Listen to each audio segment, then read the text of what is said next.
We are live. Welcome to the Knowledge Drop by Focus of the Flow Mode crew, Dojo.com and Cypher Studio.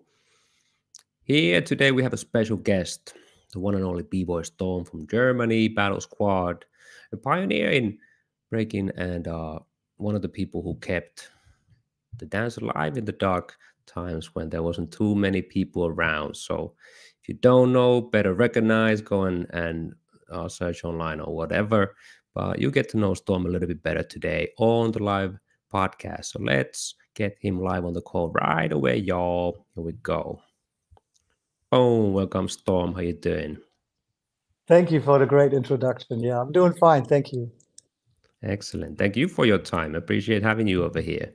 Got a busy schedule, so I appreciate every time we build. And we've been doing it a lot. First time I saw you live, actually, I don't know if you know this, but was Battle of the Year 2001 in Germany, of course. And I came to the pre-party and I see people getting busy. I remember Havikoro battling somebody like, I don't remember who they called out. But right after the battle was done, I looked into another circle and there was lockers. I'm like, shit, that locker has a familiar face. And it was you getting busy with locking over there. I'm like, okay. So if you can hold your own in breaking and you can hold your own in locking and different dance styles popping and everything, that speaks volumes. So 2001, that's how many? 22 years old. Time goes quick. Wow, yeah, 2001. Who won that year? Wanted Posse? That was Wanted Posse year, exactly. So you Junior breakout and everybody knew about Wanted that year. That was mad, yeah. I remember that year. I miss Battle of the Year here in Germany, man. I mean, we don't have many events like that. Battle of the Year was always extraordinary because of its size and of course also because, many people worked up for that.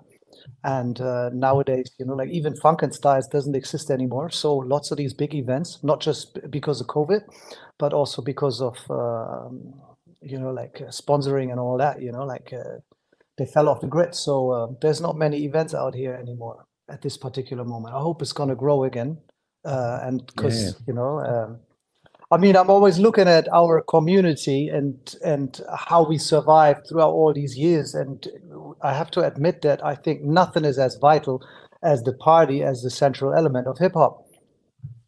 And I think we got to respect that. So with all the TikTok, all the YouTube and all the IG, all the Instagram videos and stuff, it might help you to to practice moves and to perform them at home and maybe come up with a little video, but it's definitely not the same as if you share information in terms of dancing together with other people and have fun and put it into play with other people. And therefore the party is super important, more important than anything. Yeah, essential core element, the party and the social aspect, getting people together, having fun without any pressure or whatever. That's what it's about. And yeah, of course, ever since that, we've been going back and forth. I've been seeing you everywhere, and we're always splitting about different things, teaching, judging, freaking biohacking or nutrition or whatever it is. I'll send you that book too, like the Biohacker's Manual from I just saw it. I just Okay, saw excellent. it actually. Did you enjoy it? Did you learn something new? Yeah. No, You know every everything already. now and then I even open it again because there's great references in there as well. I'm not that I'm really into biohacking or anything, but yeah, there's some interesting information, about how our body functions, about how our mind functions, and about how we, especially about longevity. If you want to get old in a good way, I mean, I'm 54 years old now, and I still want to be able to dance for the rest of my life. So, there's some vital information about that, about how you should carry yourself and basically, I'm always saying basically on how you got to treat your body in a way of how you treat a relationship with anybody else. And if you want that relationship to last, you have to treat that relationship well. Exactly. I think one of my latest findings is something called the chlorophyll. Have you heard about it? Yeah. Like the liquid green that you find in the plants, but in a liquid form that you pour it in your drink and you get to enjoy your greens with your hydration. So yeah, you should check it out. Interesting. The chlorophyll Well, drops. first when I got into chlorella and spirulina and all these different algae, that's where, of course, where chlorophyll is playing a major role. Yeah, but Hmm. very interesting. Yeah, Yeah, the thing about the spirulina and yeah. things, they You taste mentioned, so bad that yeah, yeah. try to You. get it as a drink Well, as I fast always as put it in. possible. I put it in some smoothies. I mean, nothing tastes as bad as kale actually. So when I do my kale smoothies, I could deal with spirulina and chlorella and all of that. You also have that in pill form and stuff. But as soon as I put like kale in one of my smoothies, they are ugly, and nobody in the family wants to drink them. They always ask me, "Is there kale in there?" I was like, "Yes, it's just a little bit." Yeah, So like, "No, Daddy, I'm all right. You can have it." yeah. Yeah, I think about you food. mentioned earlier. Go Yeah, ahead. sorry, go ahead. No, you go ahead. Go I ahead. think about food quite a lot from the functional perspective too. I'm a culinarist, or how do you say it? I love the taste, but there's a functional side to Yeah. it as well. And every time I'm making smoothies, my wife is giving me shit for it. Like, there has to be some garlic in it because it has an effect. She's like, garlic does not belong in a smoothie, my darling. So yeah, Well, also functionality versus I put taste. exactly. No, I put everything in there that's necessary, that's needed. But also with my food, since about 5 years now, I'm not eating any more sugar. Like like no sweets, nothing. Of course, like when I'm traveling, then and I have to eat outside. I don't know what's in the sauces. I don't know what's in the meals when you order something in a restaurant from a menu. And then, of course, like you can't avoid it. But when I'm at home and I know what's going to be on the table, then of course I'm going to the store downstairs, get all the ingredients, cook for myself, making my own meals, and that of course had a the consequences that the taste palettes on your tongue, they change after a while. So now if there's anything where I realize there's sugar in it or something, it's just way too sweet, very, very fast. So even certain fruits I don't eat anymore because of, you know, the the the sugar content, and we have to realize that it's not good for our liver and stuff. But yeah, so when I'm making my smoothies, what tastes very ugly for other people, I can make a distinction between the different things that are in there. And sometimes, you also have to get used to certain things. And, it's, like for instance, when I'm drinking my matcha, I'm not going to put any sweetener in there. I love the way it tastes. It's that soft bitterness in there that I love about it. And I'm not drinking any coffee or anything. So I became a specialist in matcha. Now I tried all the different brands, all the different, types, and I love it. Can't live without my matcha these days. Yeah, I also gave up on coffee after I started monitoring sleep a little bit more. Like, we had this discussion about observing your sleep and try to optimize it. And you put me up on the Aura rings as well. And then after that, I had to give up on coffee. Like, the effect is too strict on your sleep quality. And hey, I think now 3 or 4 years without coffee and my sleep is great. And I was suffering before, so thank you for that one as well. Yeah, hey, for me, traveling, really play a big role in my sleep. There was a moment before COVID where I thought it was normal the way I was living with all the jet lag, with constant jet lag and everything, and my sleep was really, really bad. So during COVID, it took me a long time, but I really had to relearn how to sleep. Yeah, and yeah, of course, like even I drank a lot of tea in the times, and I didn't realize how much of an effect it had on my sleep. So now I know, there's no tea anymore, or at least no black tea after 12 o'clock afternoon Mm. anymore. Otherwise, I already know that I'm gonna have trouble sleeping. Does matcha still work after that, or does it have the same effect? No, It same. It used has the to. same effect. Well, at least it doesn't Mm. have the same effect on me. Yeah, with matcha. Plus, I drink a lot. It's almost like I'm drinking half a liter in the morning of matcha. I like it a Yeah. lot. So yeah, definitely. And I made the mistake a couple of times where I went to a famous coffee shop and I asked for my matcha latte while I was traveling or something. And then I realized that I slept really, really bad. Sometimes it's even, like if you're kind of like in a fasting mode and you drink matcha, I also have that feeling. The typical coffee effect where you almost start shaking, because of the caffeine Mm. in it. because the effect it has. And I don't like that sort of feeling, you know. I like to be in control over my body and over my feelings and everything. And when these type of things are happening, I don't feel confident. True that. Oh, from tea to let's move on to the book. You have a book coming out. People Yeah, maybe don't know exactly. about it. So can you give a brief introduction about what's happening right now and when's it going to be out? Yeah. All right. The book is going to be called Think Breaking. I had various titles before, like work titles, but it's definite now. It's going to be called Think Breaking, and it's mainly about the interpretation of our dance, how to interpret it, how to analyze it, how to analyze yourself when you're working on your own dance, on your own style, and so on and on. And yeah, I've been sitting on it for the past, yeah, it's more than 7 years actually. More than 7 years. Mainly, I worked on it throughout COVID. We had nothing else to do during lockdowns and everything. So while I don't know, most of the people were on home office. I mean, we as dancers, you know, there were no shows, there were no workshops, there was not much happening. So I thought it was the perfect time. I thought like I was going to finish it around that time, and now it still took me 2 years longer because I want to make it right. There's nothing out there. There's no information like that out there. I'm really happy that you have your podcast. I'm really happy about certain videos that are out there that inform people about more than just movements. When it's about, you know, like when it's about YouTube channels and all of this, you know, like of course tutorials are necessary. Of course, people learn most of the stuff by mimicking, by just copying what they've seen people do on video or you know, like in their neighborhood or whatever. But if we don't understand where to go because of the mindset we have to have, you know, with the dance form, it will always be a problem. That's why also I appreciate, man, I love, you know, like also the way you promoted the whole windmill thing in the past month. So it's, you know, it's not enough to just teach a tutorial. Absolutely not. It's definitely not enough. Why is the windmill such a major move in breaking? And you know, like what the windmill did in the early 80s when it came out. It's like for most of the people, they take things for granted now and they think, yeah, well, it's just a windmill.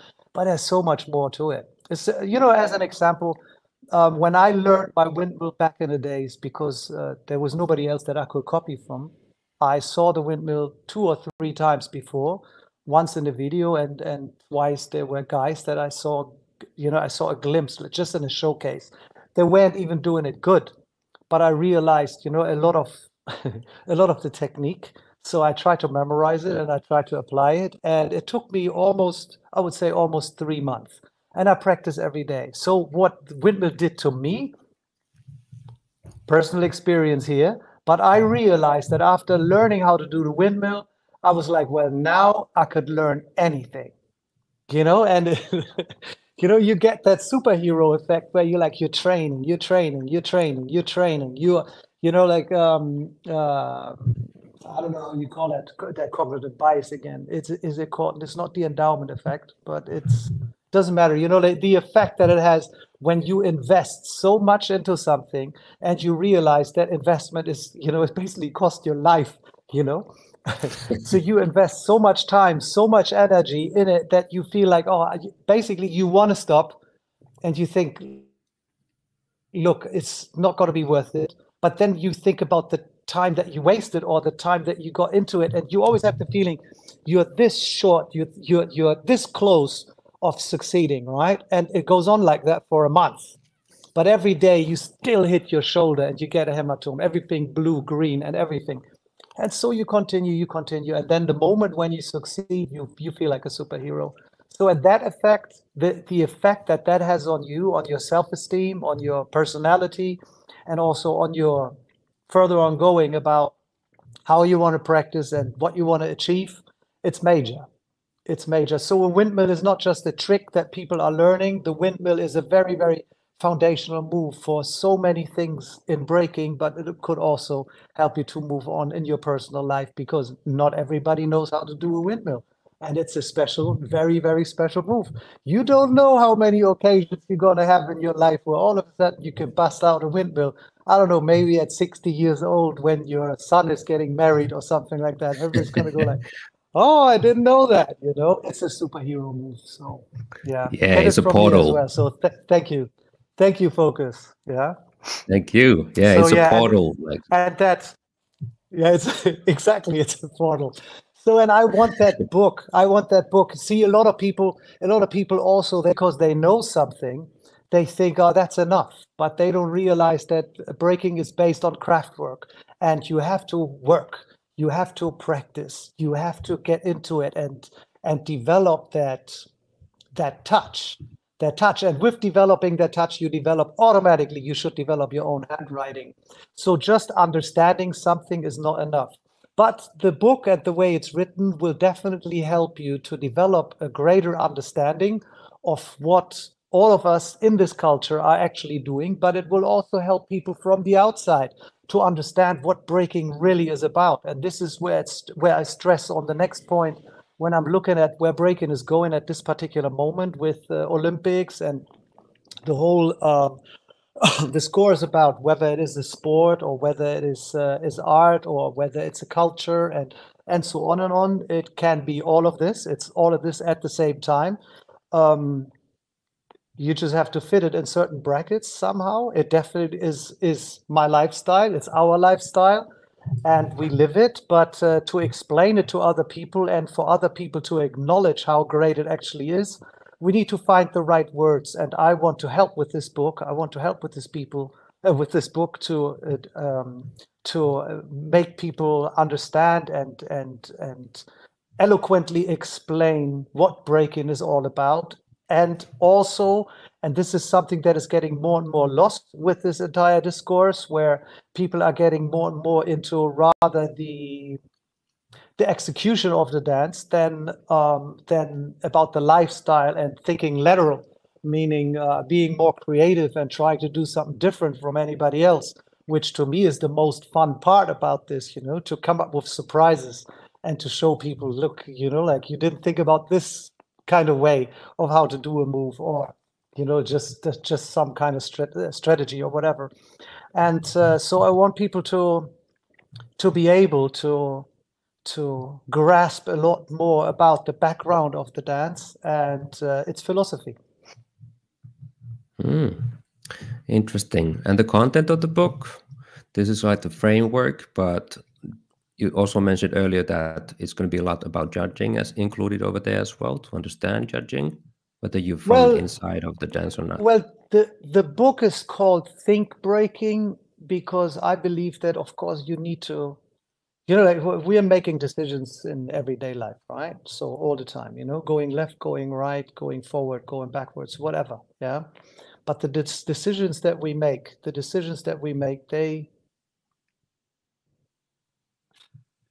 they contain a thought process all the time. So, and of course, it's the same way when we are thinking about moves, when we're thinking about dancers.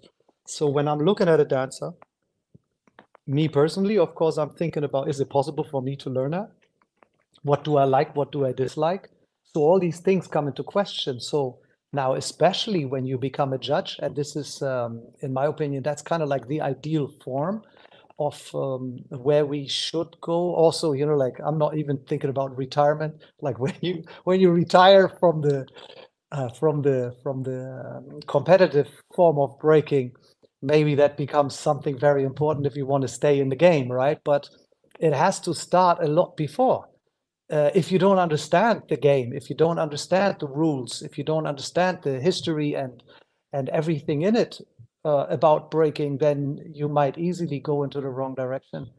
And then you wonder why certain people dislike you or the approach that you're taking, or why people, even in a competition, why they, in your opinion, misjudge you and you lose the contest, even though, like you think that you've done everything in order to win this. Therefore, we have to think first before we make our decisions. We have to learn how to think and learn how to think in a certain direction. Being a breaker is an indoctrination, definitely. The more you are in this culture, in this art form, you are part of the framework that surrounds it. And, that framework gives you the chance to develop inside of this dance freely. But there is a framework, and we all have to acknowledge that the same way as there is a framework in any other language. So now we're speaking about breaking as a body language, but if in any other language you have a grammar, you have vocabulary, you have the way on how you spell things, the intonation and all that, the way you speak and the way you make your asserts and to make sense in order to form an argument. And in a battle, we form arguments. So battles should be looked at as debates. Interesting. Yeah, the battle should be looked at as a debate. I like that. And maybe the trivium. How did you guys develop the trivium system? Did it influence a lot on finalizing this book? Because there's a lot of theoretical framework behind the trivium as I well. have to say that it started with that actually. I mean, Trivium is a judging tool, also what we call a threefold. Like it became a judging tool, but way like 20 years ago, I got deeper into philosophy and so on and on, and I always looked at, like even when I started dancing, I was always the one that wanted to give like perfect feedback to the people that asked me about what were they doing, where they are doing wrong, and where they could still improve. So, developing that eye is not enough. But, like if you have a model in your mind, if you have a model where you could basically break down in very, very easy ways what people need to work on or should work on, then and you could provide people with that same model, then of course it would be easier for everybody. So that model is part of the book, which is physical qualities, artistic qualities, and interpretive qualities. So we broke it down as also in the mind, body, and soul. So it's a holistic model. So there's nothing left out. Everything is part of it. You just need to be able to map it down to one of these three, and then it becomes a lot easier to kind of like analyze what's missing. Yeah, and I break it down in that book. So in the first way on how I used what people know as the threefold today, more than 20 years ago, I used it to produce my own showcases, my theater pieces. I used it to also analyze when people were demonstrating their skills and so on and on. Like when we went to practice, at that time already, I used that model. It just, like when it came to judging, it seemed to be necessary to use because in most of the judging models, um, people always left out certain, let's call them criteria, or they use criteria. And by the use of criteria, you always rather dictate what people have to do than that you look at it with an open mind and see that they've actually done things that is not even part of, like what your criteria would be. So you have a very, very, when you use criteria, it's selective thinking because you already have a predetermined mind about what you want to go with. And I think that's wrong, especially when we look at art. Yeah, and in judging, then also we would not be open for anything new. If we have a predetermined mind, then and somebody's doing something absolutely innovative, then maybe we don't even see it because we're so focused on the things that we want to see. And that's where it goes wrong. And that's why I think still, like looking at it in that way, when you look at the trivium, it's very important that we map things to these, let's call them realms or let's call them domains, rather than we are prescribing people something. As DJ Renegade will put it, right? Descriptive. Yeah, descriptive, not prescriptive. That's another thing. I was speaking with a Yeah. pole dancer 2 days ago in France, and she was so tired of judging pole dancing because she was like, you always have to judge a certain way and you have to point your toes if you use the judging system. I'm like, well, actually, in breaking, if we use the current judging systems, you don't have to do specific things. It's all about the quality of the movement. So she was like, really? That's advanced in that way. So I think it's a great tool and it's very thorough and I use it to Yeah. understand breaking better myself and I use it for Yeah. teaching, not just analyzing and breaking down just Yeah. battle. What probably gave me the biggest breakthrough was when I was part of a research project in the Netherlands, in Arnhem, at a university. And for 2.5 years, we were researching performativity. So when people speak of performativity today, then most of the times they think about Judith Butler and her and the gender topic. Yeah, but it's based on speech performance. J.L. Austin, he came up with it in the late 50s, and he was saying that when you are doing something, or basically a lot of times when you say something, speech, when you say something, you're doing something at the same time, and it's sometimes it's life changing. For example, when you baptize a boat and you say, okay, and herewith I call you Queen Mary the Fifth or whatever, and like it's not just that you say something. No, it changes your life. And that providing that information now and look at it, or like a priest saying, herewith I pronounce you husband and wife. That also, like it's life changing for everybody. I mean, and it's so emotional that some people cry. It means a lot. We all know what it means. So now looking at that and putting that into breaking, when somebody is doing a solo and the solo is structured is structured in a very, very good way where you see the peaks and the lows and it leaves us, with the climax and stuff. And the person is doing something new we've never seen. It could be life changing. And then it's very important that we analyze it much more from a way where it's not so important what we're doing, but much more important how we do it, when we do it, where we do it. See, if you and I, if we will go to the supermarket with your wife, just as an example, we go to the supermarket and just between the milk and the yogurt, I'm going to say to you, and herewith I pronounce you husband and wife. I've got that ring here too, and I put it on your fingers and stuff. Nobody would believe it. People would just walk by and they go like, haha, nice joke, whatever. They would not take it serious. So you look at our breaking battles in a way where authenticity is very, very important, and how with many of the events that we see, people from the culture they more and more they have a problem with it because it doesn't give the same projection, the seriousness of the rituals that we are used to when, like when we went to clubs or when we went to breaking competition that came out like from its cultural environment. So when you just see a stale competition where there's no audience, big stage, and you see two people going at it, and the music is terrible, and basically like nothing is right except for the moves that you see, then it loses a lot of the flavor, and not just the flavor. So here again, this is where I want to help with my book, so that people understand you have to create the best possible setting so that people understand and they could really immerse into the moment.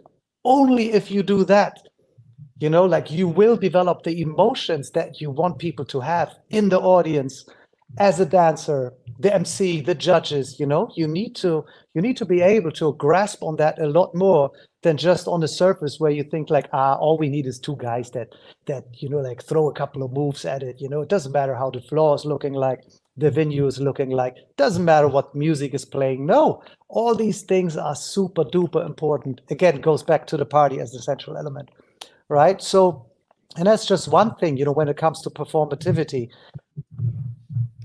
We call it performance in the trivium, actually. Yeah. So when it's about that performance and people are leaving that point out, for me today, this is impossible, because it's like, like looking at performance and the matter of how much or how important it is to when you do certain moves, right? If you're taking a joke and I'm telling you a joke, I'm saying this, if we're taking a joke and I tell you a joke in a certain way, at the end of the joke, you will laugh if it's good.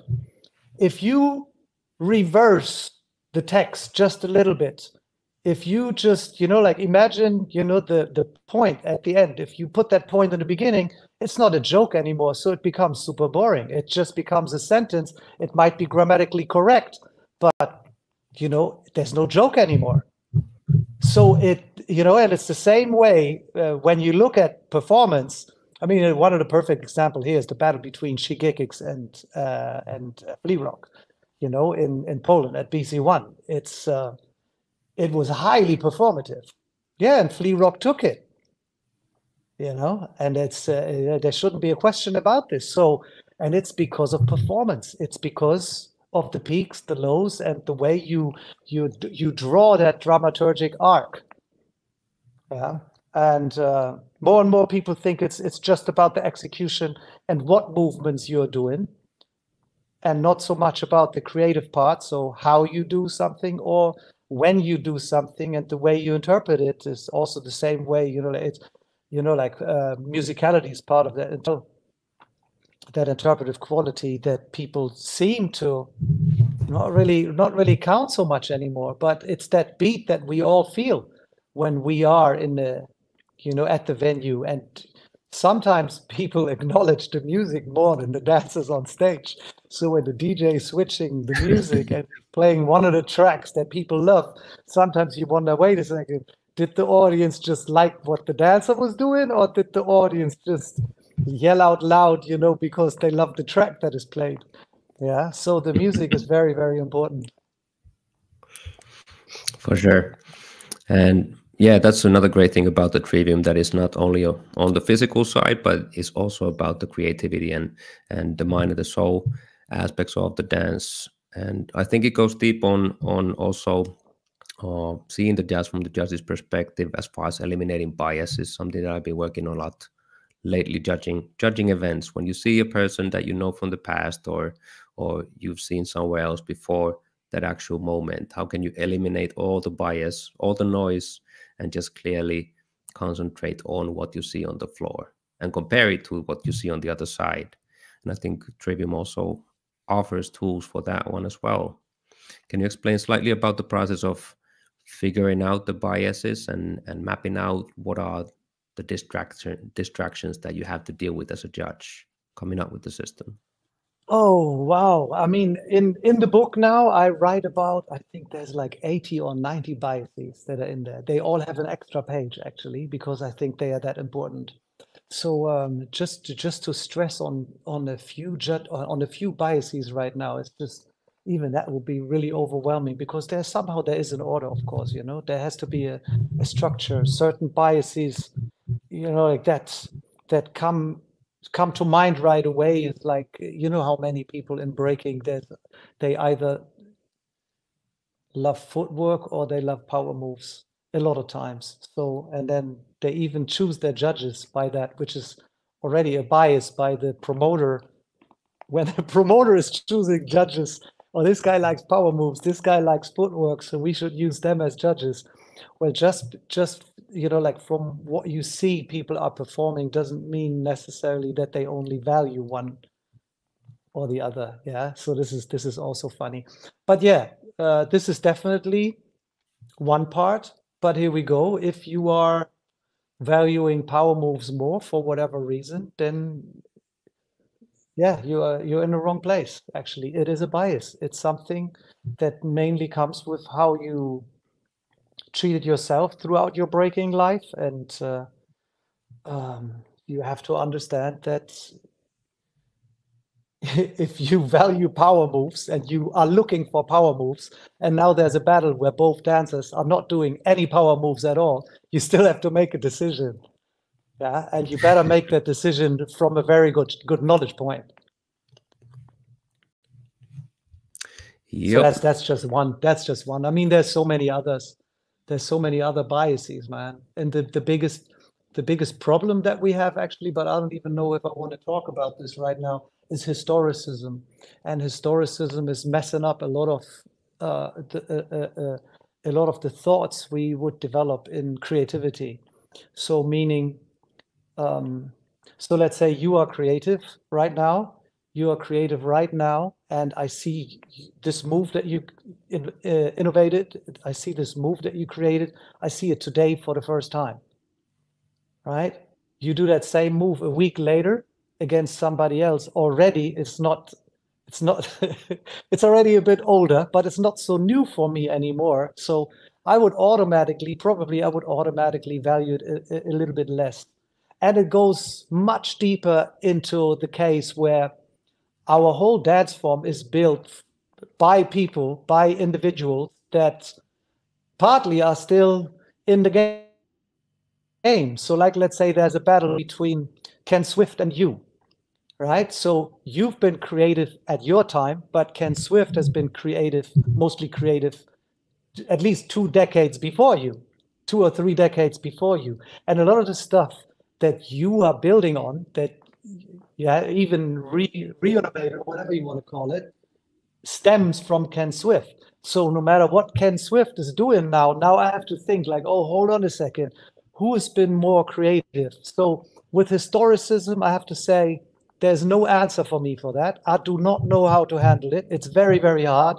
So in that matter now, if I see something like that, that is, I don't know, that causes so much cognitive dissonance in me, I leave the creativity fader, I leave it alone. I leave it Yeah. alone and I try to focus on other things that at that particular moment they stand out a lot better. And I think that's what people should do. The minute you have the feeling you overthink because of cognitive dissonance, focus on something else, because there would not be any time in a battle when you're judging to get into this deeper thought where actually we could have discussions for days. I mean, in other things, we could talk about biting. That term is not even defined yet, culturally defined yet. And it could be so much. It could really be Ooh. a lot. How much time do we have left? We have about 2 weeks to about 2 weeks to talk about judging, and it won't be enough. It's a Pandora's box. Yeah. Oof. All right. Uh, Also, how about using Trivium as a tool for the teaching? Do you do that as far as Yeah. explaining? Yeah, Yeah. explaining But the that's what I technologies mean. and tests. Mhm. Not really Trivium, because like I said, Trivium is the model for judging, the way we broke things down. There's a lot more to it, of course, but yeah, I'm using the threefold, which is based on the same values. Absolutely. Yeah. So that model, the three spheres of physical quality, artistic quality, and interpretive quality, it's very, very useful, because it's a very, very easy model for the mind. And if you would have to describe anything, like let's say I would have to describe you now, not necessarily you as a breaker, but you as a person. Think about it, like I might start with the body, with the physical qualities, which is the way you look, the way you build, the things that people see right away, you know, these blue eyes, the long growing hairs now, you know, maybe even what you're wearing, like your sweater and all that kind of stuff, but then, like then comes the next thing where most people were like, hey, it's not just about how this guy looks. I want to know more about this guy. So how is his character? How is his, so how is his personality? Which delves into the mind. Yeah. So what decisions have you made in your life, to where you became the way you are right now? So it's all about your character and your mind flaws and your mind qualities, and like the creativity behind that, and how you think, basically how you approach life. And then, yeah, let's go little bit deeper there too. I want to know where focus is coming from, like not just topographically where he's coming from, like if he's from from from Finland, or from where, from wherever. I want to know like his lifeline. So, and everything with performance has to do with time, right? So now we start with your parents, where your parents are from, then when you were born, then what happened throughout your entire life, the tragedies you went through, the good things you went through, and all these different things. So basically your CV, right? You open your CV. So that's part of the performance, your life performance. And people want to know. They want to know what they're dealing with.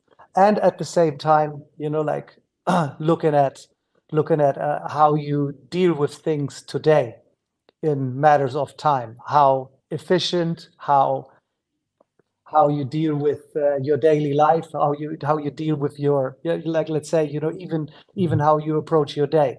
What are you doing? And then comes out that oh yeah, he just started a podcast. Oh yeah, and he has the dojo for I don't know how many.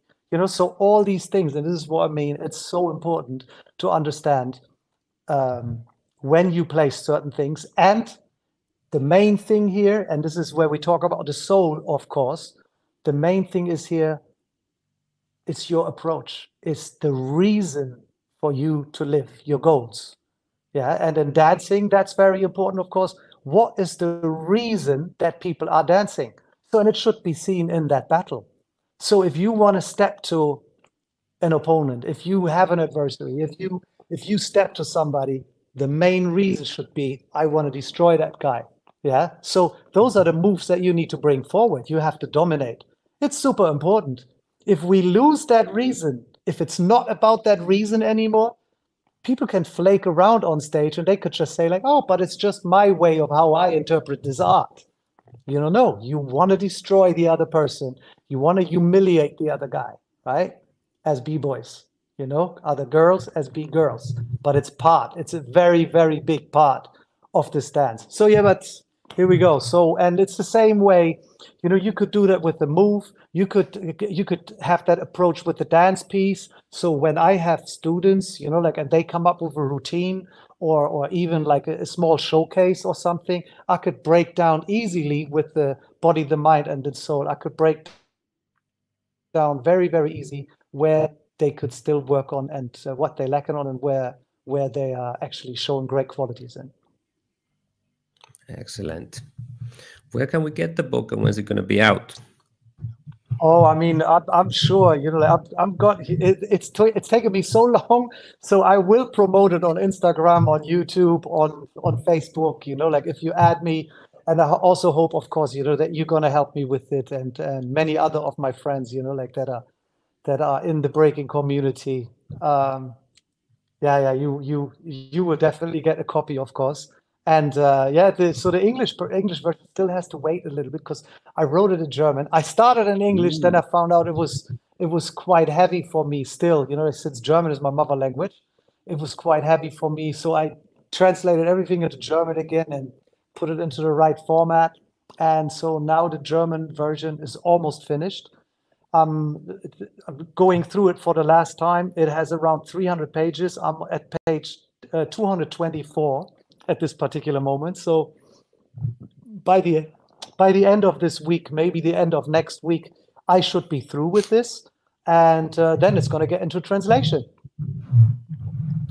Yeah, Mo2 is going to do the cover for it, which makes me really happy. ooh, perfect. Yes. Yeah. And who's going to translate? Are you going to do it or somebody else?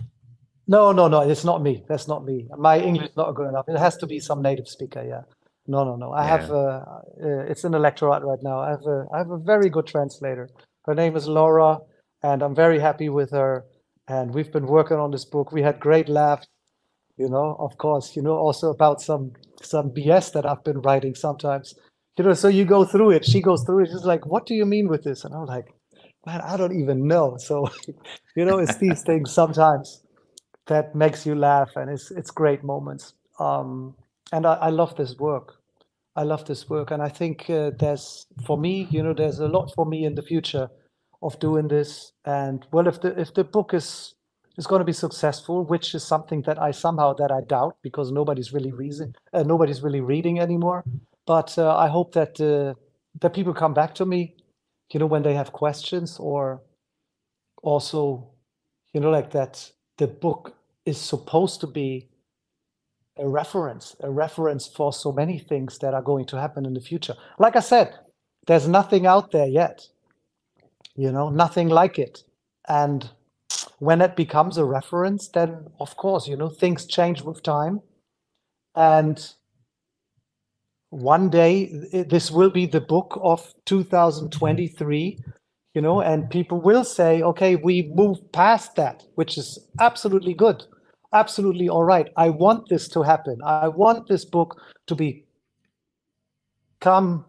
a part of a big discourse of a worldwide discourse, in order to think a bit deeper about why we actually do all this, how it's supposed to be done, and how far we've grown away from the party as the central element, or how far we've grown away from the, let's call it, the Bronx heritage. I like that word. Excellent. We are looking forward to getting it, and we'll spread the word as soon as we have a link of where to get it from. So let's do it. I guess that's all for today. So thank you for your time. Excellent talks, and I'm excited about getting Yeah, and things breaking in my hands. So let's see. once the book is out, and you and I, like we maybe you read it, then of course, yeah, I could come on again, and we can have like a deeper dwelling into the book or into the knowledge of Yeah, what I'm trying to spread here. we'll hop on another session by then. I'll read it first, I promise. I'm not gonna say too Okay, long cool, didn't read. All right. Let's stay in touch, man, and excellent day your ways. And thank cool. you for your time again. Boom, boom. Stay Thank in you, touch. See Focus. ya. See you Thank you. soon. Danke schön. Peace. Peace. And there you have it. Thank you, everybody, for tuning in to the Knowledge Drop, y'all. And for this week, head out to bibodojo.com/teachers camp. Free tools for all the breaking teachers out there available heading out this weekend. So do it right now, and I'll catch you on the workshops by then, y'all. Thank you and stay in touch. Peace, peace.